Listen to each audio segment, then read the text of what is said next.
صباح الخير وصباح القهوة وصباح الشتا وصباح البرد اللي احنا فيه دلوقتي، وكمان ويك اند واجازة وروتين يومي في يوم الاجازة. هنعمل النهاردة روتين يومي بقى، تنظيم وترتيب حاجات كنت مأجلاها، فخلاص يعني قررت لازم اعملها. وكمان هعمل لكم اوريكم انا باكل ايه في يومي، اكل صحي، وعامله لكم في التصوير كده ترانسيشن مش هتملوا خالص، فكملوا الفيديو. عايزه اقول لكم ان انا مودي اليومين دول كوري، ومتابعه مسلسلات كوري وافلام كوري. هو مودي اليومين دول كده مع اجواء الشتاء واجواء الكريسماس، فما تستغربوش، هو مودي اليومين دول كده مسلسلات كوري. ويلا ندخل المطبخ، هنعمل فطار صحي ولذيذ وهيعجبكم جدا، وشوفوا انا بفطر ايه.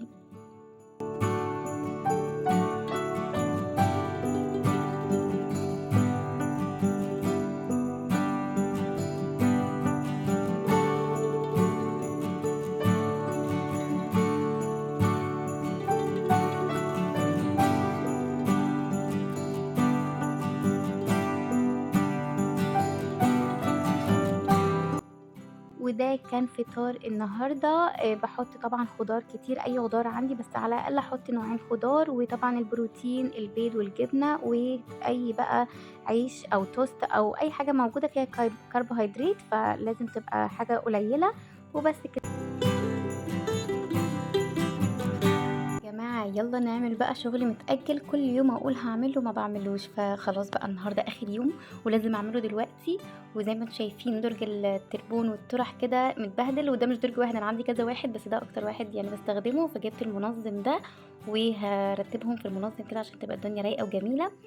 يلا نعمل مع بعض.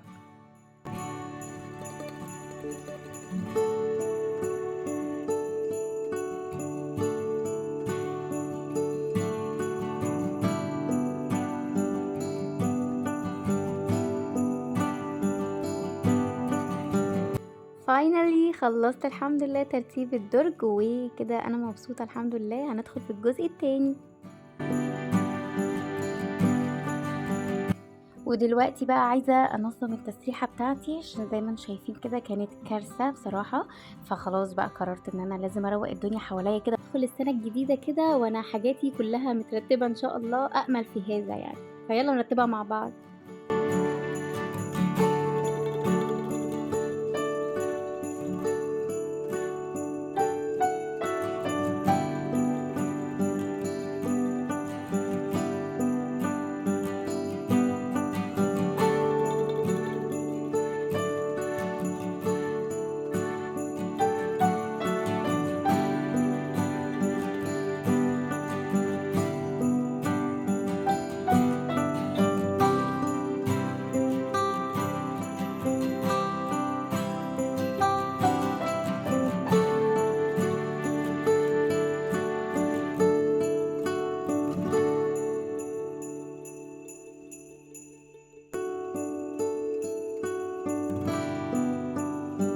دلوقتي وقت الغدا، تعالوا اوريكم انا عملت الغدا الصحي اللذيذ ده ازاي، وعامله لكم في التصوير ترانسيشن مش هتزهقوا خالص، كملوا الفيديو.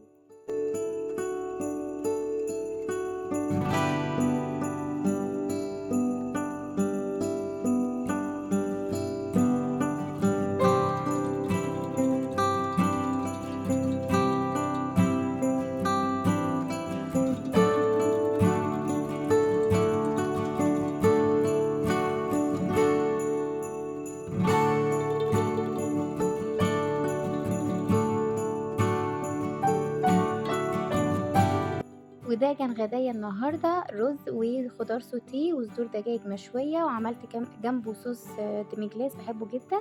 وده اكل صحي ولذيذ وسعراته قليله.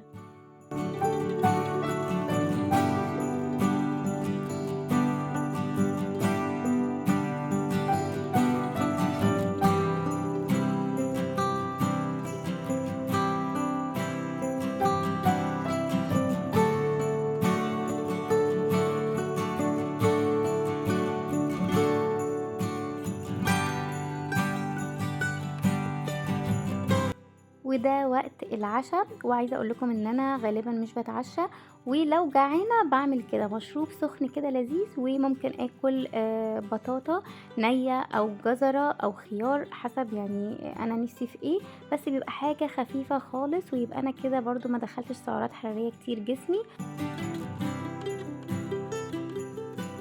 وبما اننا في اجواء كريسماس وتجهيزات رأس السنة، فبدخل على نتفليكس واتفرج على افلام بتاعة اعياد الكريسماس ورأس السنة. بحبها جدا جدا يا جماعة، هي كمان اجواء شتوية جميلة ومبهجة، وان شاء الله تبقى سنة سعيدة علينا كلنا، ويا رب يكون الفيديو عجبكم. متنسوش تحطولي لايك وتشجعوني، وباي باي.